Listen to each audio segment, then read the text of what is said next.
여러분 안녕하세요. 후수파파입니다. 지난주에 세법 개정안이 발표됐죠? 아직은 개정 아닙니다. 확정은 아닌데요. 여하튼 우리가 관심 있게 봐야 할 것이 몇 가지 있습니다. 그 중에서 혼인재산 증여 공제.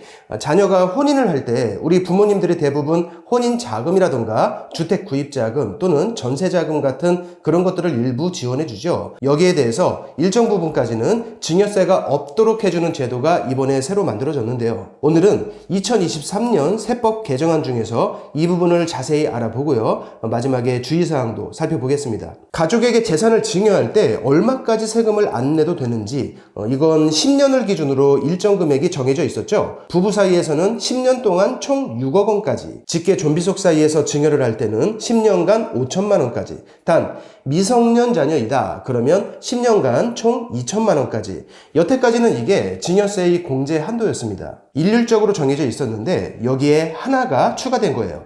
자녀가 혼인을 할 때는 기본 5천만 원에 추가 1억 원을 더해서 총 1억 5천만 원까지 증여세를 면제해 주겠다. 이렇게 개정을 하겠다는 겁니다. 좀 더 자세한 내용 보겠습니다. 증여자는 당연히 직계 존속이고요. 기본 5천만 원에 1억 원이 추가되는 겁니다. 혼인을 전제로만 하는 거예요. 혼인신고일을 기준으로 전후 2년간 증여한 금액의 총 합계가 1억 원인 겁니다. 원래 있었던 10년간 5천만 원, 이게 더해지면 혼인을 전제로 한 비과세 한도가 총 1억 5천만 원이 되는 거죠. 증여 추정과 증여 의제에 해당하는 그런 경우는 제외한다. 즉 정상적으로 신고한 부분만 인정해 준다는 얘기입니다. 그리고 당연하겠지만 동거나 사실혼은 해당 사항 없습니다.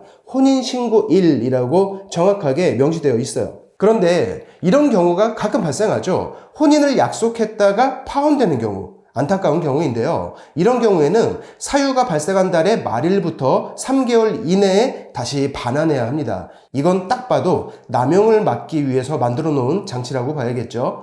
진짜 파혼하는 경우도 있겠지만 가짜로 남용하는 그런 경우도 있을 수 있으니까 사유가 발생한 달의 말일부터 3개월 내에 반환해야 한다. 자, 그럼 혼인을 전제로 증여를 받았는데 결국 혼인을 하지 않았다면 이런 경우도 있을 수 있겠죠. 혼인신고일로부터 앞뒤로 2년이니까 증여를 미리 받았는데 결과적으로는 혼인을 안 하는 경우, 이런 경우 역시 반환을 해야 합니다. 혼인을 했는데 무효가 되었다. 혼인 후 이혼이 아니라 어떤 사유로 인해서 혼인 무효의 소를 제기하고 확정 판결을 받는 경우도 생길 수 있죠. 이런 경우에도 다시 반환을 해야 합니다. 그런데 좀 주의하실 부분은요, 몇몇 언론에서 잘못된 정보를 주고 있는 것 같아요. 내년부터 시행될 예정이라고 하는데 혼인 전으로 2년이다 보니까 올해 증여를 받으면서 혼인하는 경우에도 신고만 잘하면 문제 없다고 하는 그런 언론들이 있는데요. 이건 좀 잘못 전달하고 있는 것 같습니다. 왜냐하면 내년 1월 1일부터는 맞는데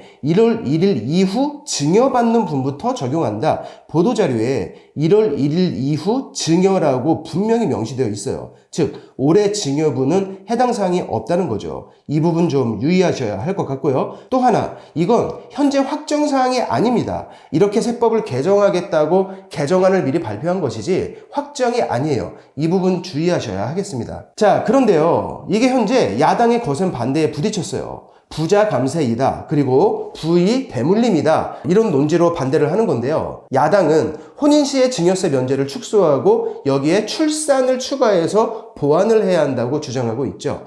앞서 말씀드린 대로 이번 내용은 개정안일 뿐이지 확정된 것이 아니기 때문에 앞으로 국회에서 약간의 진통이 예상됩니다. 어떤 방향으로 정리가 될지 추후 진행되는 내용을 살펴봐야겠죠. 새로운 내용이 나오면 안내해 드릴게요. 오늘 영상은 여기서 마치고요. 다음 영상에서 계속 뵙겠습니다. 고맙습니다.